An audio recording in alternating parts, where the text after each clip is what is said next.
In the early hours of July 5, 2025, two M3A2 guided rockets silently crossed the Ukrainian border, carrying a deadly message encoded in their high-velocity trajectory. 75 seconds later, a remote makeshift airfield deep in the Belgorod region was transformed into a blazing inferno. 4 Russian helicopters, 2 formidable Ka-52 Alligators, and 2 Mi-8 MTV transports were engulfed in flames and utterly destroyed in under 5 seconds. There were no warning sirens, no frantic scramble to respond, and no chance of survival for the crews. The strike was absolute, surgical, and unforgiving.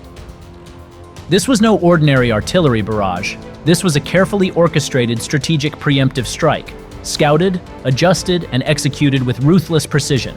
The message was clear and chilling. No location is beyond reach, not even deep within Russian territory itself. Earlier that night, at a concealed command post near the city of Okhtyrka, more than 25 miles from the Russian border, Ukraine's 27th Artillery Brigade received real-time GPS coordinates from a reconnaissance UAV operated by Special Operations Forces. The data confirmed intelligence reports that a temporary helicopter staging area had been established in the rural western Belgorod region. The target harbored at least 2 Ka-52 attack helicopters and 2 Mi-8 MTV transports, all poised for imminent use. Ukrainian intelligence had uncovered disturbing plans. Russian forces were preparing a low-altitude airborne raid, intending to use the Ka-52S for fire support, while the Mi-8S would insert special forces units into key Ukrainian artillery command centers in the Sumy and Bohoduk regions. These helicopter units were critical to Moscow's efforts to disrupt Ukrainian artillery coordination and regain tactical initiative. At the staging area, 4 helicopters were identified: 2 Ka-52 Alligators, Russia's premier attack helicopters, lethal with their Vecher-1 missiles and 30mm cannons, which had inflicted severe losses on Ukrainian forces during previous engagements. Alongside them, 2 Mi-8 MTVs, versatile transports typically employed for GRU special forces or airborne troops, often carrying loitering munitions or electronic warfare systems. All 4 aircraft were caught in a vulnerable moment, on the ground, refueling and rearming with no crews aboard. This was the most exposed phase of their combat cycle. Compounding the risk, there were no short-range air defense systems guarding the site. No combat units were observed patrolling or defending the perimeter. The staging area was located less than 20 miles from the Ukrainian border, well within the effective range of Ukrainian rocket artillery. Faced with these conditions, the Ukrainian Forward Command acted decisively.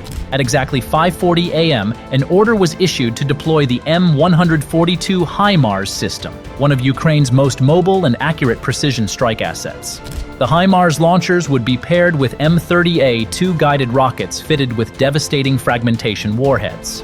The launch position was a concealed artillery site nestled between 2 low hills in the Okhtyrka region, approximately 26 miles from the Russian border. The operation was designated Eagle 24. A strike team was swiftly assembled, featuring 2 M142 HIMARS launchers mounted on Agile 6X6 M1140 wheeled chassis. Both vehicles were expertly camouflaged with thermographic mesh and terrain blending netting designed to deceive high-altitude thermal imaging and satellite reconnaissance. The 4-man fire crew included a fire control officer, a navigation technician, and 2 artillerymen, all highly trained and coordinated for this high-stakes mission. Locked into position, the launchers received live real-time targeting data from Special Operations Forces near the Belgorod airstrip. The entire fire control system, encompassing inertial guidance, fire control computers, and satellite uplinks, was encrypted and linked to a live tactical UAV feed tracking the target relentlessly. The maximum authorized response time was 15 minutes from confirmation, but this time Ukraine needed only 5 minutes and 18 seconds to program and prepare the firing solution.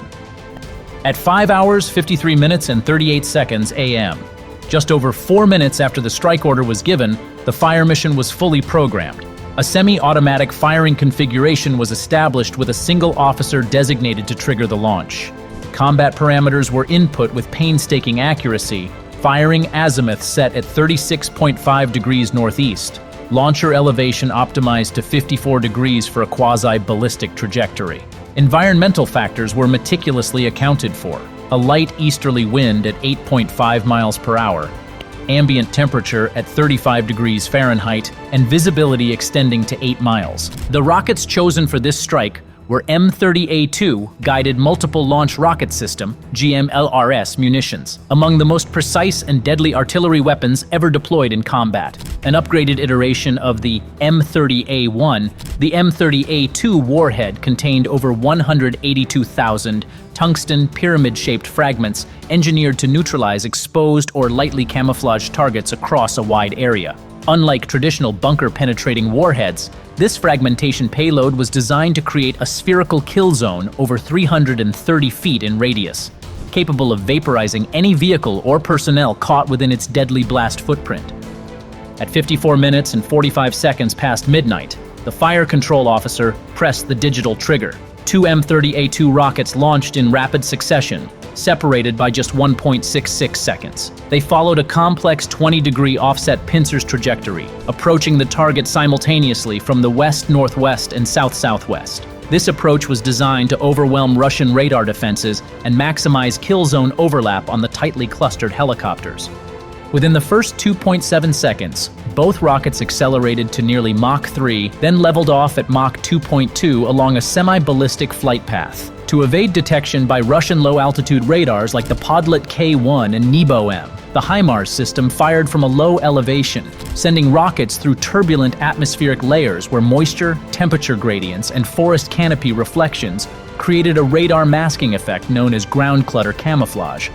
For 90 seconds, both M30A2S remained undetectable within this radar blind zone, effectively invisible to Russia's surveillance network. Just over a minute later, the rockets crossed into Russian airspace over Belgorod Oblast. The distance to the target closed to 11 miles, with the rockets maintaining velocity at approximately Mach 2.4 at low altitude. Time to impact was about 36 seconds.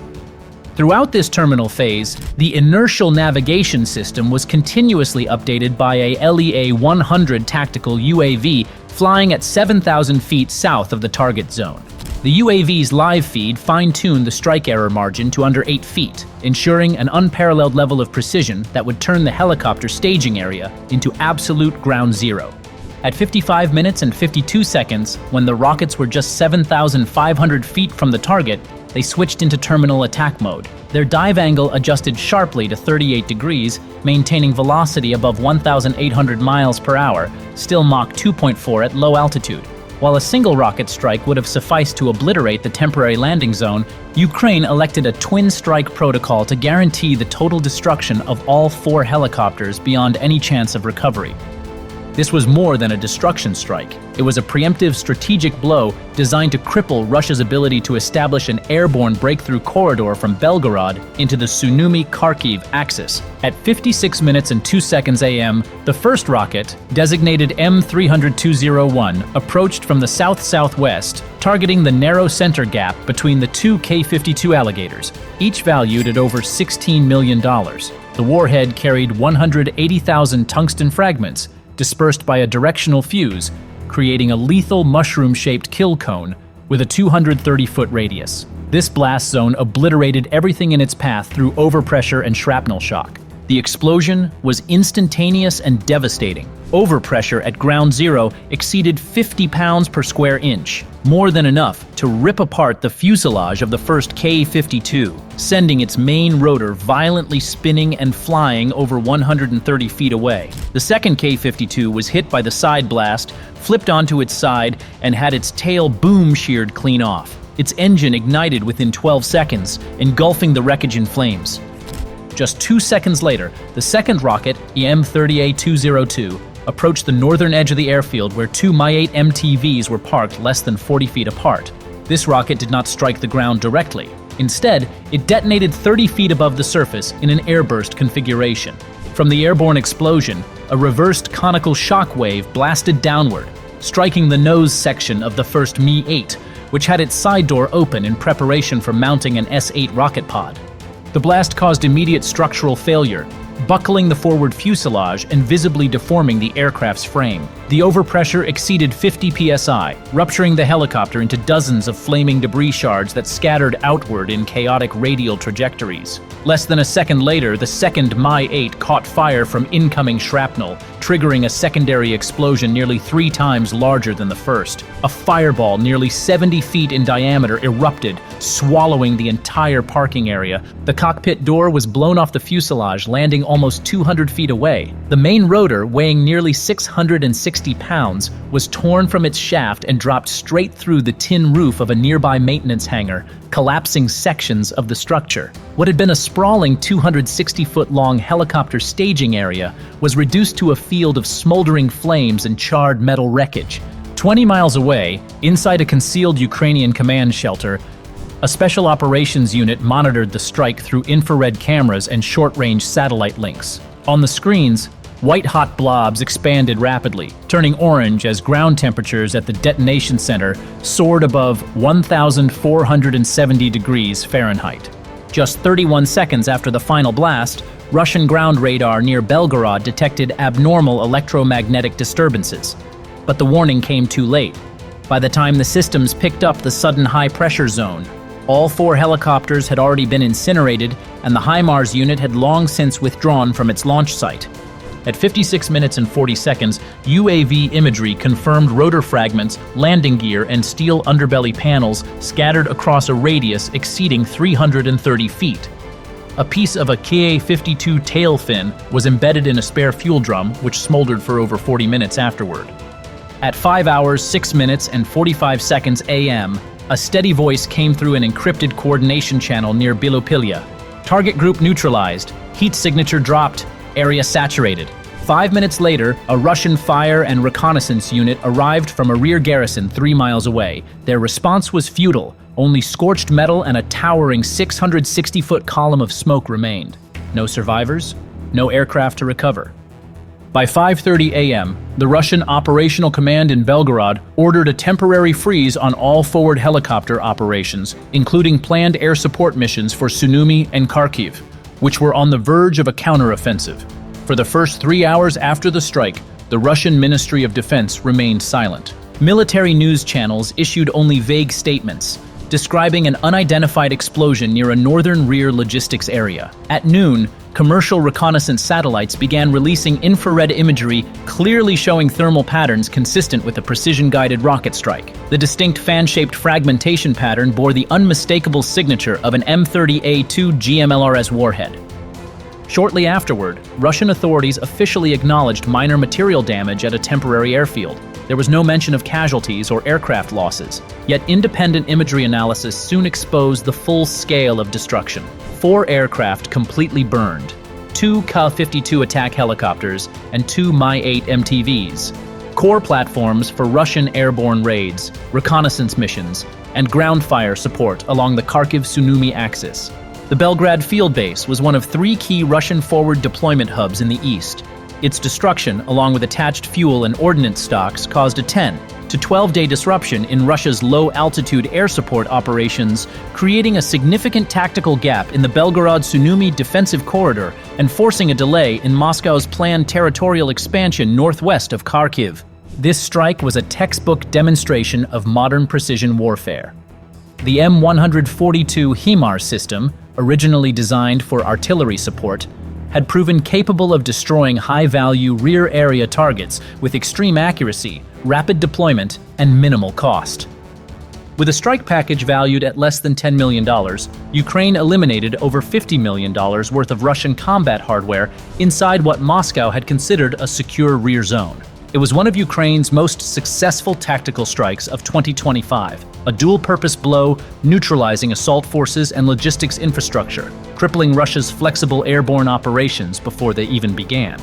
In the aftermath, Russia's Ministry of Defense ordered the relocation of bomb and fuel stockpiles away from vehicle staging zones, the expansion of electronic warfare capabilities, installation of ultra-low altitude radars at temporary air bases, and deployment of Panzer S-1 air defense systems to forward bases, a first for these facilities. This strike was more than a tactical victory. It was a statement, a new reality in 21st century long-range warfare. Just a handful of guided rockets, launched by a compact HIMARS team, can rewrite battle lines hundreds of kilometers behind enemy front lines in mere minutes.